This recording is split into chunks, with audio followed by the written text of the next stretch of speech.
Hello students, today we are going to discuss worksheet number 64 और आज poem पढ़ेंगे the snake trying. Introduction to the poem. W. Ross ये poet हैं. The poet wrote about the natural world passionately. In the poem The Snake Trying, a snake has been depicted as the victim. Snake in general belief are considered a symbol of death because they are poisonous. However, in this poem, a snake is trying to save himself and the poet depicts the snake as small and harmless which needs to be saved.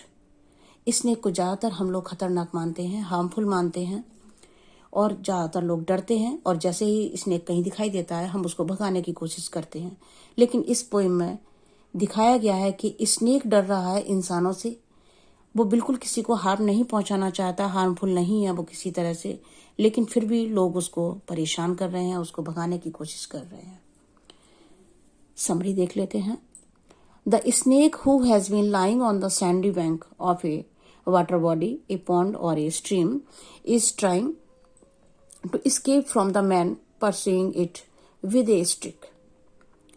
As it gracefully glides away, curving its thin long body, the snake looks very beautiful. It glides through the water, trying to escape from the stick. The poet pleads to the person attacking the snake to let it go over the water into the reeds to hide and not hurt it. He highlights that it is a small green snake, completely harmless even to small children. The snake lies on the sand until it is observed and is chased away. In the end, it disappears in the ripples in the green reeds. तो एक snake है और वो sand पर, water body के किनारे जो sand होती है वहाँ पर है और कोई पर्सन उसको एक स्टिक के सहारे उसको भगाने की कोशिश करता है. पोइट कहता है उससे कि वो हार्मफुल नहीं है, उसको जहाँ है उसको बना रहने दो, वो किसी को हार्म नहीं पहुँचाएगा. लेकिन वो पर्सन उसको डराता है और वो स्नेक धीरे से खिसकता हुआ डिसअपियर हो जाता है. Read the poem from your text book. Worksheet में पोएम का कोई एक्सट्रैक्ट नहीं दिया गया है, तो बच्चे अपनी बुक निकाल सकते हैं और उससे रीड कर सकते हैं पोएम को. आगे देखते हैं questions. Answer the following questions. Snake is trying to escape from. Snake किससे एस्केप होने की कोशिश कर रहा है? स्टिक से. एक व्यक्ति है जो स्टिक से उसको भगाने की कोशिश कर रहा है, उसका पीछा कर रहा है. Choose the option that is not true as per the poet. Poet के अकॉर्डिंग इनमें से कौन सा सेंटेंस सही नहीं है? Snake is beautiful, snake is afraid, snake is dangerous, snake is trying to escape.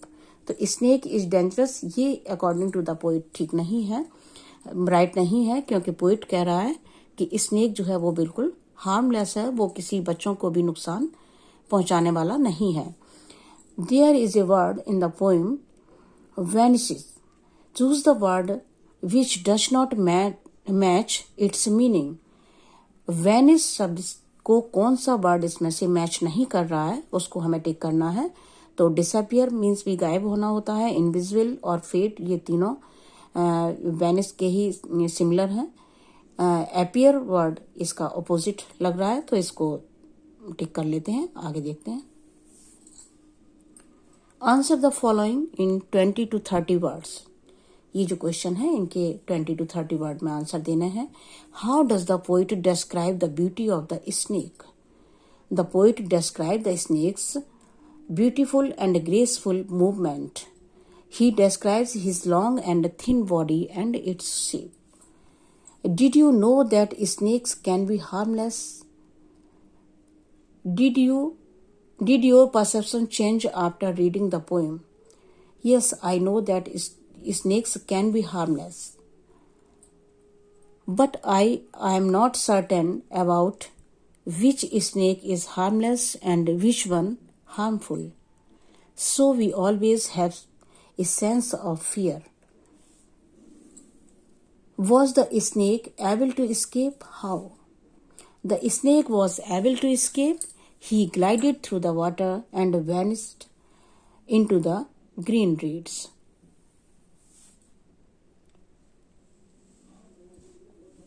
Next question. Have you ever chased or saved an animal? Why? Was it going to harm you? Describe your experience in 40 to 50 words. We often chase a dog or cat when they come across our way, and sometimes without any reason we chase them. ये हम सभी लोगों की habit होती है कि हम जैसे ही किसी एनिमल को देखते हैं और हम उसको भगाने की कोशिश करने लग जाते हैं, चाहे वो हमें कोई हार्म पहुंचा रहा है या नहीं. After reading this poem, I think that we should not behave like that way with innocent and harmless animal. हमें कम से कम उन जानवरों के प्रति थोड़ा सा काइंड होना चाहिए जो हमें किसी भी तरह की हानि नहीं पहुंचाना चाहते, जो हमें किसी तरह का कोई नुकसान नहीं पहुंचाना चाहते. हम बेवजह उनको भगाने का या उनको डराने की कोशिश न करें. They too have the right to wander anywhere according to their choice. उनको भी राइट है कि वो कहीं भी जाएं आए, कहीं रहें अपनी इच्छा के अकॉर्डिंग. तो हमें इस तरह का बिहेवियर नहीं करना चाहिए. तो ये आपकी वर्कशीट कंप्लीट हो गई. अपना ध्यान रखें, मास्क जरूर पहनें कोविड के इन्फेक्शन से बचने के लिए, और जब भी बाहर निकलें सोशल डिस्टेंसिंग का पालन करें. Thank you so much.